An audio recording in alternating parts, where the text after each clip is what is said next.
Mike. How you doing? Hey, how you doing today? I'm doing just well. Okay, you busy right now? No, not really.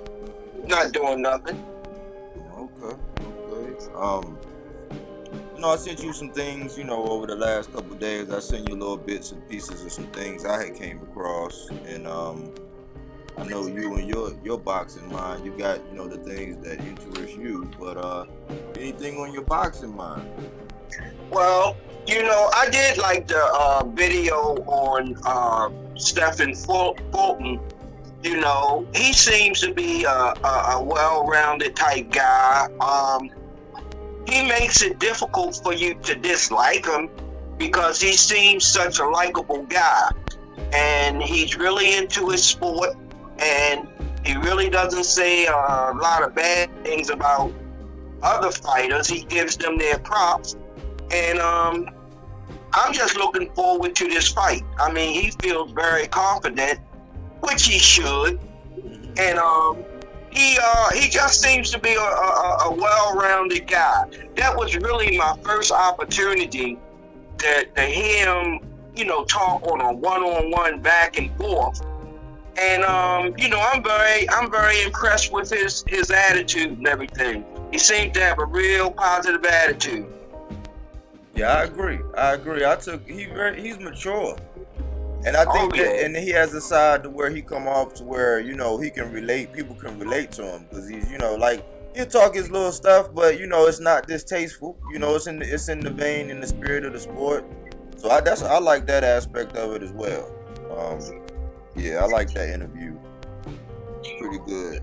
And he also, if you heard him, you heard what he said. He was like, man, I talked to Al, and it was like, Al, he said, never have I had a chance. That's why I said it's this reputation that precedes them, over there in him, because he's like Kaiser Sose. You don't hear from him, but his fighters, they'll tell you, the ones that's really doing things, he's doing big things. He tell you, hey man, Al was like, hey, this is what you want to do, okay, no problem. He said it was no problem.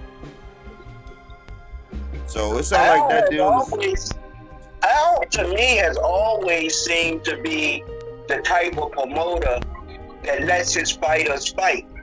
And he was one of very few promoters that actually started the trend in promoting several different fighters and allow them to fight each other. Traditionally a promoter, when they promoted fighters, they never allowed them to fight each other. But it seemed that, Al came up with a concept that no, I'm gonna create this this boxing champion promotion, and I'm gonna get as many fighters as I can possibly get, and then I'm gonna allow them to fight each other. And to me, that was something that was brand new to boxing. It wasn't really like that before him. Yeah. And now it seems like, now it seems as though it's kind of stuck that way. But I think that the video I did about Tank and Ryan, I think it kind of went over a lot of people's heads, because I said that fight is necessary. And I think that the body shot, doing the body work, is where people don't understand that if Ryan fights Tank, and that's a DAZN, that's gonna be a DAZN PBC type thing, a Golden Boy PBC type thing, Showtime, all that. That fight is gonna happen. That opens up the door to being able to see a Jaime Mungia and anybody at the PBC. A Virgil Ortiz and a Stan Giannis who's on the PBC. Like, it opens up a door. And it says, okay, cool, like we figured out this is a benchmark as okay, this is going to happen, and all that, hey, we don't work together stuff, we can squash all that. And at the same time, you could go to a DAZN and get it, but then also if you wish Showtime, you can get it. So the fans don't have to worry about, okay, is it going to be DAZN and PBC on that occasion? Like, it's whatever you choose, you know what I'm saying? So this right here, this fight needing to happen, a la Al Haymon, and then if Oscar come in, this is going to kind of like reopen that to where it's not just all in-house where I got all these fighters and yeah, they're going to fight each other. But now, you know what I'm saying, that PBC, the Zone, or Golden Boy, you know, PBC thing can happen. You know, GTD and whatever Ryan's is, but GTD and Golden Boy, they can make it happen. And I think that people don't really recognize that aspect of it all. Yeah, we want to see them two fight, but we want to see the other big names fight as well. And I think that's a door that's getting ready to be blasted wide open as to the sides of the street stuff. You see what I'm saying? Yes, I do. So I'm as long as you got both sides willing to work with each other, these fights can be made. But in some cases, certain people make it very difficult for fights to be unilaterally made, because it seems as though one person seems to want to be more dominant, you know, and I'm especially speaking about the way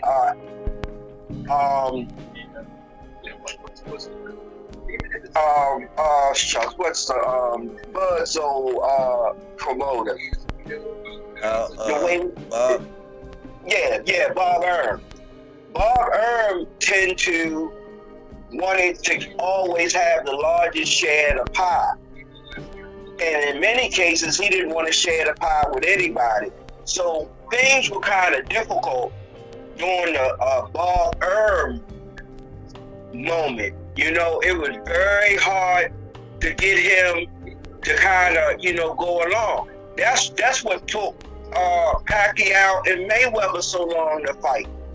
Yeah. Bob Arum he was just in the way, and he just didn't want to seem to, you know, be neutral in the fight. He just wanted the total domination, and he made it difficult. So maybe the new line of promoters coming in won't see it that way, and they will allow these fights to take place. At least I hope so. Well, it's happening because as we speak, you know, this is Bob, and in a way he's representing Inoue and his interests, you know, and they got their Japanese friends that they do their thing with, and then you got Cool Boy who's with Al, you know what I'm saying, and they getting it done. That's why I said it's trailblazing 2023. People didn't catch that. This is the trailblazer. This is Bob and Al working together. This is Inoue and Fulton, but this is Bob and Al. This is PBC and Top Rank. This is them saying, all right, cool. This is my fighter. That's your fighter. You know what I'm saying? It was no back and forth about money. No, none of that. So, you know, even if I know it's some other people over there, you know, with Top Rank that's doing their thing, but this is Bob and Al working together as well. So that's why I say this is trailblazing for the sport right now. Like, this is a move that, you know, needs to be made. So that's two moves right there. That these fights is bigger than that, because these are examples to say, okay, well, because a lot of people use the Wilder Fury thing, and that's all they really have to go by, because those are the big fights. Now we got a pair of two big fights right here that people can say, all right, well, look, that's not true, because this look, Tank fought Ryan, and Inoue fought Fulton. You know what I'm saying? So, you know, it's about to start smashing down some barriers, and people, you know, it's about to start in a roundabout way. It's about to start pulling up some skirts. You know what I'm saying? It's about to start pulling up some skirts and seeing who, you know what I'm saying, what you got. You got a pair. That's what this move is. That's what that represents to me, you know, other than the fight, you know.